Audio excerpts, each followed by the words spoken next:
सो आज की क्लास में हम जानेंगे इंसेक्ट्स के मुतालिक। इंसेक्ट्स में हमने पहले डिस्कस किया सिलिसाइलेट्स को, प्रोबियोनिक एसिड डेरिवेटिव्स को, ऑक्सीकेम क्लासेस को। आज की क्लास में हम जानेंगे phenylbutazone, one of the insect. So first of all, pharmacological effects. So number first is anti-inflammatory, analgesic, antipyretic, inhibit platelet aggregation, inhibit prothrombin synthesis। जैसा कि हमने पहले क्लासेस में डिस्कस किया कि जितने भी इंसेक्ट्स हैं, स्पेसिफिकली सिलिसाइलेट्स, प्रोपियोनिक एसिड डेरिवेटिव्स, तो उन सब की एंटी इन्फ्लेमेटरी एक्टिविटी भी एग्जिस्ट है। So the same like with phenyl butazone. So phenyl butazone is anti-inflammatory। anti-inflammatory का मतलब है ये इन्फ्लेमेशन के लिए भी यूज़ होता है।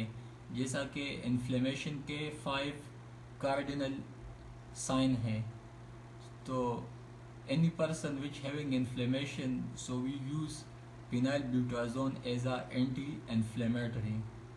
बेसिकली ये non selectively and reversibly block करता है साइक्लो ऑक्सीजनेज एंजाइम को, कॉक्स एंजाइम को।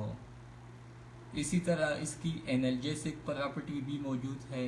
ये पेन किलर पर्पस के लिए भी यूज़ होता है। They also kill pain. The same is non selectively and reversibly block cyclooxygenase enzyme.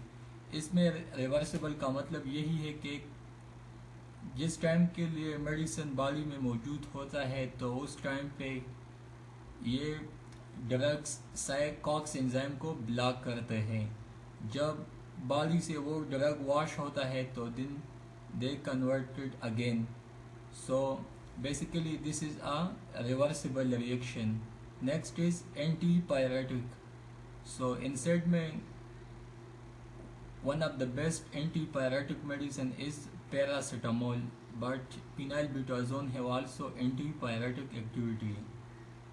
They block reversibly and non-selectively COX enzyme। non-selectively का मतलब है कि ये COX-1 एंजाइम को भी ब्लॉक करते हैं और COX-2 एंजाइम को भी।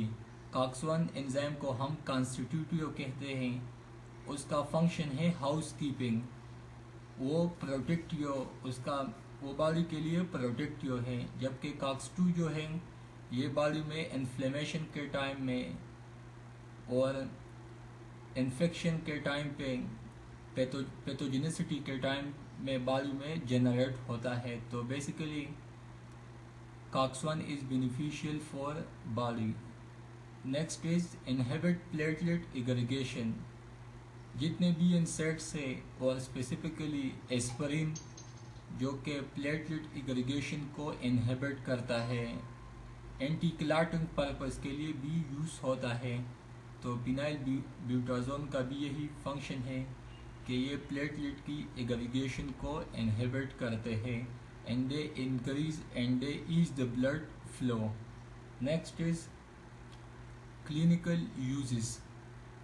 सो तमाम इंसेक्ट के तकरीबन एक जैसे यूजेस हैं, लेकिन कुछ इंसेक्ट इस तरह है जो कि स्पेसिफिकली मुख्तलिफ़ किस्म के पेन्स में यूज़ होते हैं। तो first of all is rheumatoid arthritis. Rheumatoid arthritis का मतलब यही है कि ये एक ऑटो इम्यून डिजीज़ है।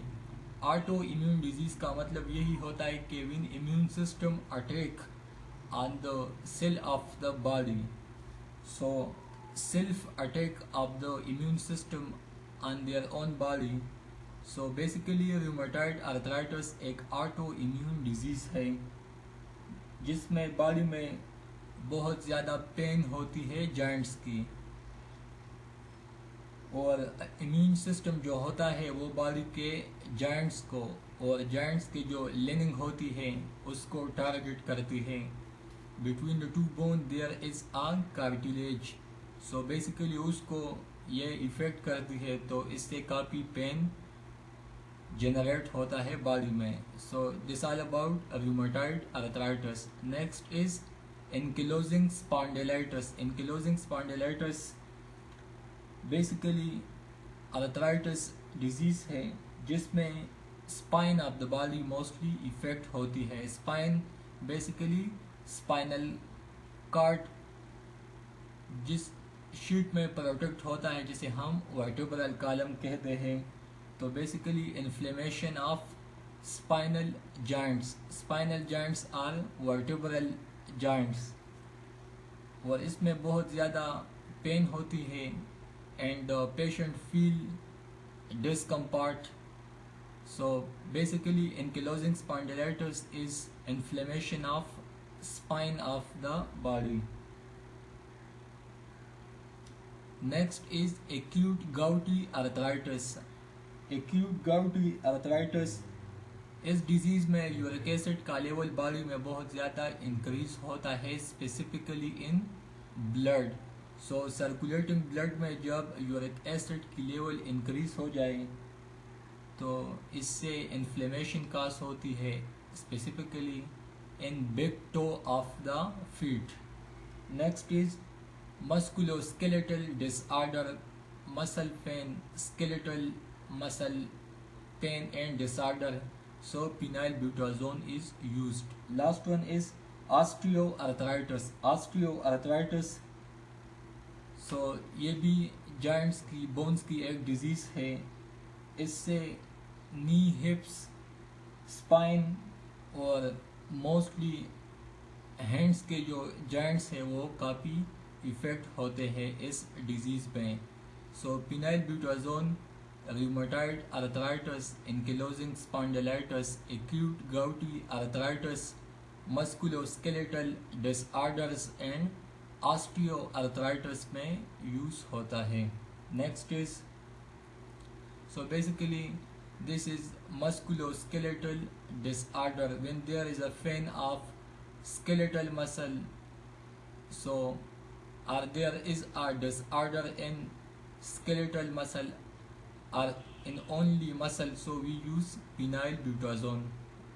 Next is rheumatoid arthritis. So ये हिलती जॉइंट्स का और ये है rheumatoid arthritis. So इसमें between the two bone there is a cartilage.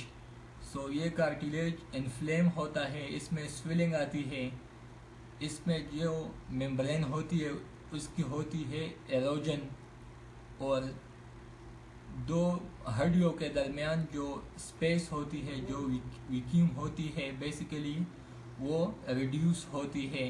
जो कार्टिलेज मौजूद होता है उसकी वेयर एंड टेयर होता है और यहाँ पे इन्फ्लेमेशन बन जाती है जिससे काफ़ी तकलीफ और पेन जनरेट होता है. Next is gout. So in gout there is accumulation of uric acid crystal in big toe of feet. This is basically a healthy spine and this is ankylosing spondylitis.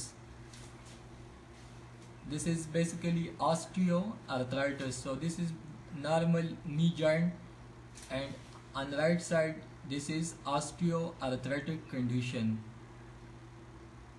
Next is this is basically one picture show a lot of data and that is gout. So gout have inflamed the joint, osteoarthritis, psoriatic arthritis and rheumatoid arthritis.